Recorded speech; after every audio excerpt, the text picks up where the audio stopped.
I'm not surprised at all. You know, Coach O'Brien coached him for a couple years, and so we have a lot of guys that is playing on our team, you know, play at the Patriots, or a lot of coaches that play with Tom Brady.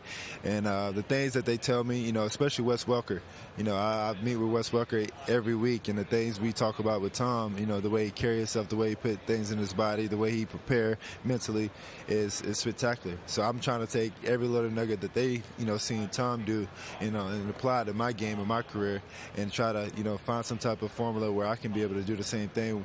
You know, hopefully I can play till I'm 40, you know, God willing. But, you know, every little thing that he's doing, I'm trying to, you know, put in my game also. Deshaun, you're in a very unique time in NFL history. Not only do we have the GOAT and Tom Brady playing at the Super Bowl level, we have Drew Brees, Phillip Rivers, and a number of others, Ben Roethlisberger, guys playing at a high level. But also, we have a group of young quarterbacks under 25 that I would believe will have the same type of career. You're giving advice to Jared Goff going to Super Bowl 53. You faced this defense and the Pats twice. What advice are you giving him that he's able to go out there and dictate this win for the Rams to pull off the upset? I think really two or three things is, you know, protect the ball. When you're in the red zone, score points. Don't kick field goals, score points.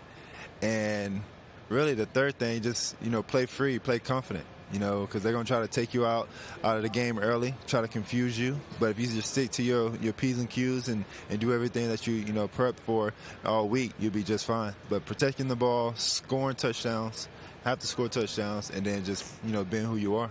All right, let's talk about the Patriots a little bit. You played them your rookie season. You led the Texans to what looked like a great win. I think that game was in Gillette, if I'm remembering correctly. And then Tom Brady drove down the field, as he so often does. I'm not sure if that was actually a catch at the front of the end zone by Brandon Cooks, but the referees missed it, and you guys end up losing. But your guys' offense was able to move the ball. You played them the first game of this year is a different story.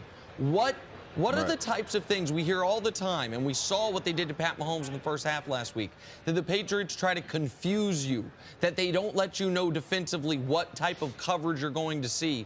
What are the types of things they do differently from a front-end coverage perspective or from a pre-snap cover perspective that can be difficult on the quarterback of the opposing team? Honestly, I think, you know, especially for me and probably even Pat also, you know, you watch the first games that me and Patrick Mahomes played against the Patriots, you know, they were kind of, I wouldn't say basic, but you can tell what they were doing. So you can kind of, you know, just, you know, pick where you want to go with the ball. But the second time, you know, the defensive line contain you, try to keep you in the pocket. They disguise a little bit longer, and the coverage is a little bit more tighter. And, you know, they don't do the same thing that they did in the previous game. So it makes the game a lot more harder. And, you know, both games, like you know, with Patrick, you know, it started off, you know, slow, and then the second half he caught fire. Same with ours. You know, we lost by 7, you know, in the second half. We kind of, you know, caught fire with the run game and, you know, the quick pass game, and, you know, it came down to a Hail Mary. So, I mean, they do a good job of switching up what they do. It's never the same, and I mean, they're very, very disciplined.